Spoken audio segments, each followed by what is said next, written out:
Every day in Manila, hundreds of thousands wake before dawn, just to lose hours trapped in traffic so brutal it drains nearly 143 hours from each commuter every year, and it costs the economy billions. This is not just an inconvenience. It is a crisis that turns daily routines into endurance tests, leaving families and businesses desperate for escape.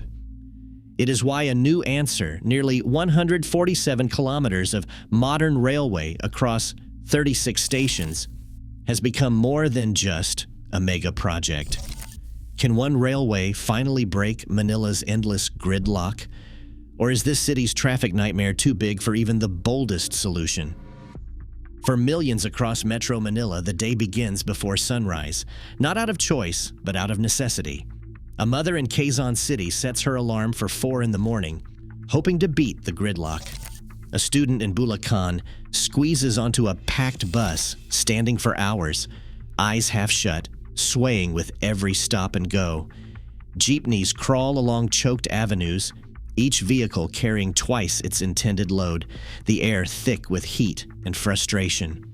Rain or shine, commuters press shoulder to shoulder, some clutching umbrellas, others clutching hope for a seat. The numbers are relentless.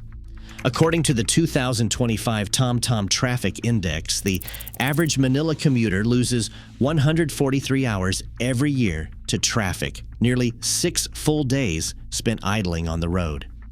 That is not just time, it is birthdays missed, overtime lost, and children left waiting at dinner tables. The cost goes deeper than the clock. In one study, the annual economic loss from these delays reached 27 billion pesos, draining the city's lifeblood with every wasted minute. Air pollution from gridlock claims tens of thousands of lives each year, with traffic fumes accounting for most of the city's deadly smog.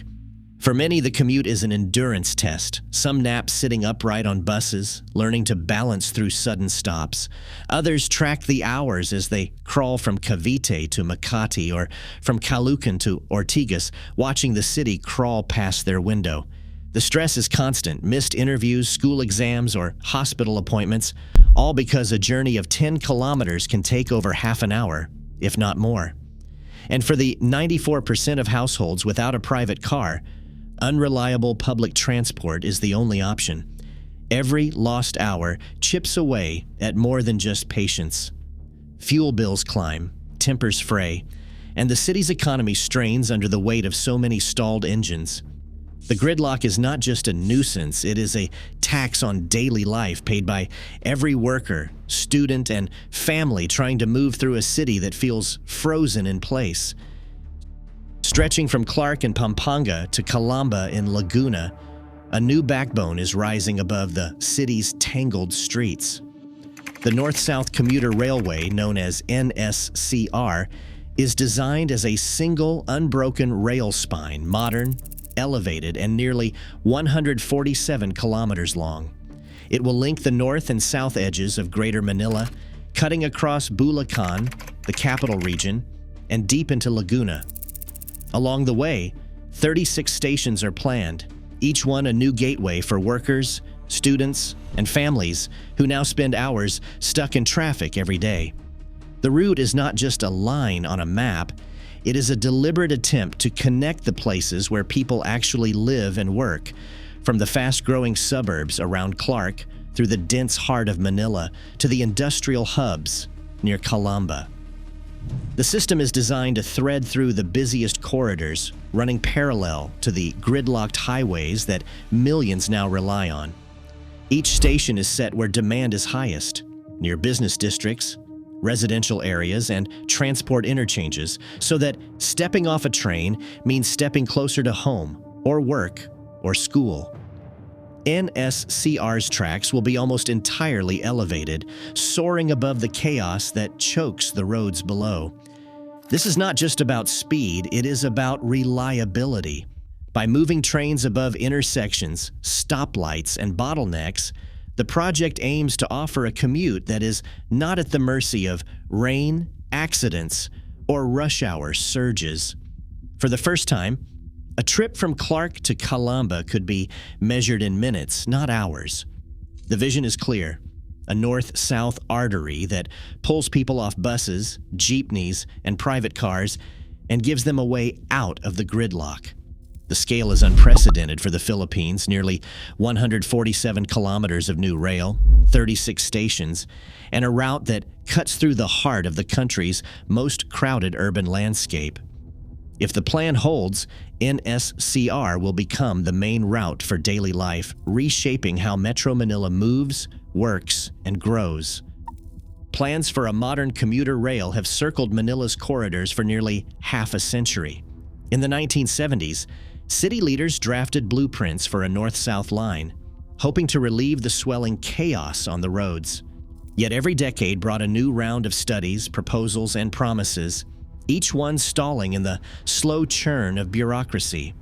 Government agencies overlapped, sometimes working at cross purposes.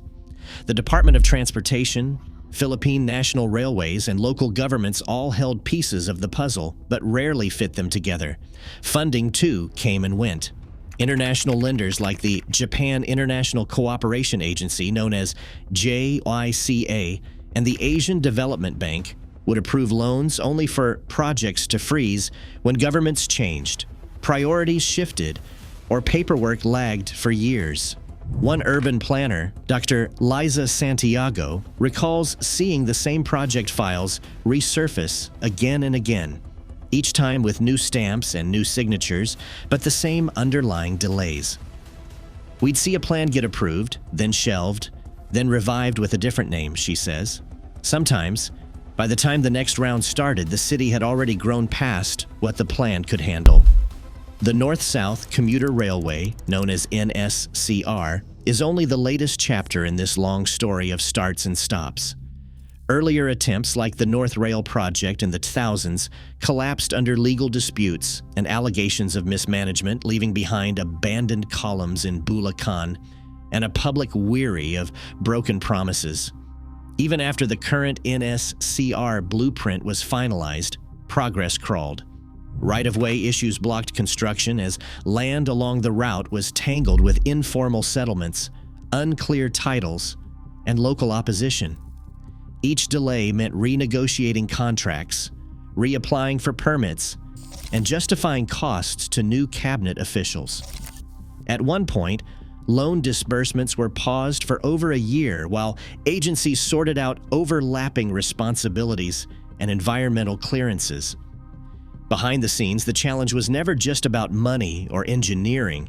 It was about getting dozens of agencies and thousands of stakeholders to move in the same direction. Each new administration brought a fresh wave of reviews, audits, and sometimes sweeping changes to the project scope. Timelines slipped, and the city's traffic only worsened as commuters waited for relief that always seemed just out of reach. The result is a compressed build schedule today. Years of lost time now hang over every construction milestone. Contractors are racing to make up for decades of drift, working within tighter windows and steeper penalties for delay. For the engineers and planners on the ground, the message is clear. The city cannot afford another round of bureaucratic gridlock. Every month counts, not just for project managers, but for the millions of Filipinos whose lives are shaped by the outcome. Steel columns rise from the heart of traffic, each one planted between streams of cars that never seem to stop. The city's arteries do not pause for construction. Instead, the project adapts to the rhythm of Manila congestion, squeezing work into the narrow hours when the streets are least clogged. Every night, crews gather under floodlights preparing for the next phase. The backbone of the North-South Commuter Railway takes shape above the chaos. Precast girders, each weighing over 100 tons, arrive by convoy, inching through city streets before dawn. These massive beams are hoisted into place by cranes that dwarf the vehicles below. The choreography is precise. Traffic flows on one side while workers secure the structure overhead. Any mistake means hours of lost time, or worse, a setback that ripples through the entire schedule.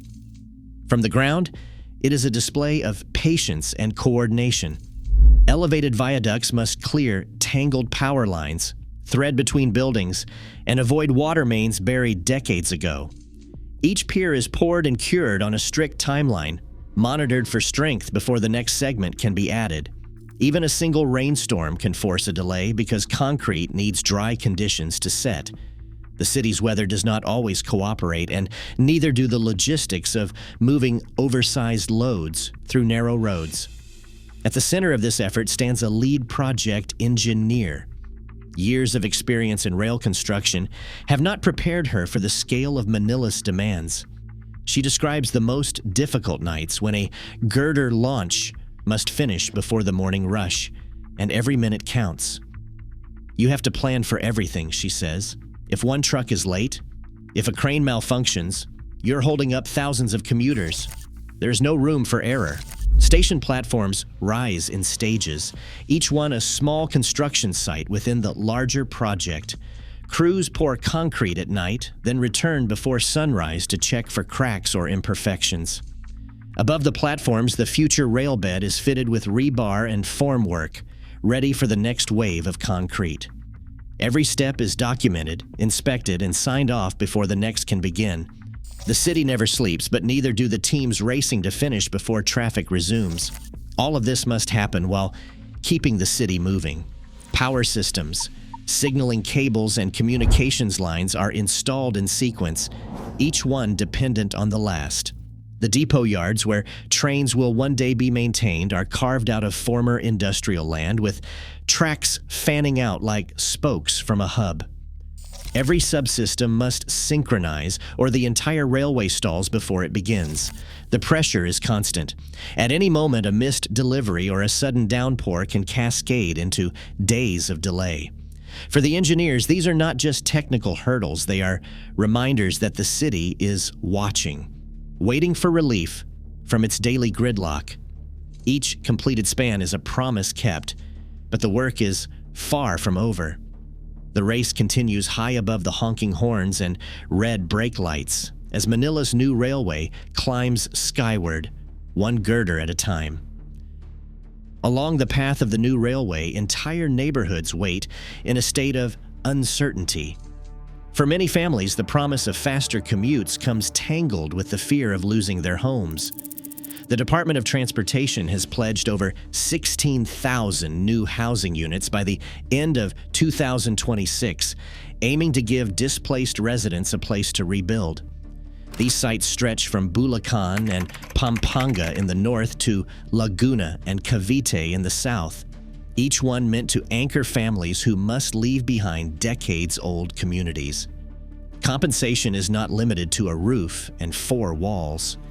The government resettlement plan includes cash assistance, job referrals, and skills training, an attempt to restore not just shelter, but livelihoods. For a sidewalk vendor in Manila or a tricycle driver in Calamba, the worry goes beyond the move itself. Losing access to regular customers or facing a longer journey to work can mean starting over from scratch. Officials point to livelihood restoration programs and soft loans, but some residents remain skeptical, having seen past promises fall short. A community leader in Valenzuela describes the mood as anxious but resigned. People want progress, but not at the cost of their children's schooling or their only source of income. Social welfare officers visit door to door explaining the options and eligibility rules. Disputes over compensation and the risk of disqualification for families with past housing claims add to the tension. Every delay in relocation threatens to slow construction, putting even more pressure on a city desperate for relief. The stakes are personal, measured in the distance between old homes and new hopes. A working city depends on movement. For years, economists have warned that Metro Manila's gridlock is more than an inconvenience. It is a drag on the whole country.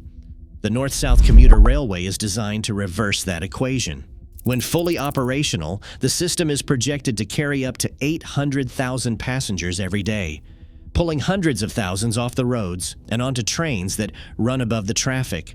That is not just a number, it is a shift in how people live, work, and plan their days. For a student in Bulacan or a nurse in Laguna, A reliable train means the difference between missing class and arriving on time for a shift. For families, it means fewer hours lost to idling in fumes and more time at home. The impact ripples outward. Fewer cars on the road mean faster travel for everyone, cleaner air, and new businesses that can grow around station hubs. Land values rise, and whole neighborhoods gain new life as the city's center of gravity stretches north and south. The goal is not just to move people, but to make daily life less punishing for millions. But the promise is measured against reality. The Department of Transportation has set a target for partial operations by late 2027. That would be a milestone, allowing commuters to board new trains along finished segments of the line. The opening will be phased, with full completion arriving in later years as each section is finished. There are no guarantees, only the pressure of lost time and the hope of a city that finally moves. The stakes are clear: deliver on the capacity or consign another generation to the slow grind of traffic. Every day, Manila's streets test the limits of patience and possibility. As construction pushes skyward and deadlines loom, the true measure is not concrete poured, but hours reclaimed from gridlock. For millions, the promise of reliable rail is not just transit, it is a shot at time, dignity, and opportunity. The future of the city depends on breaking this cycle. What will this transformation mean for your daily life?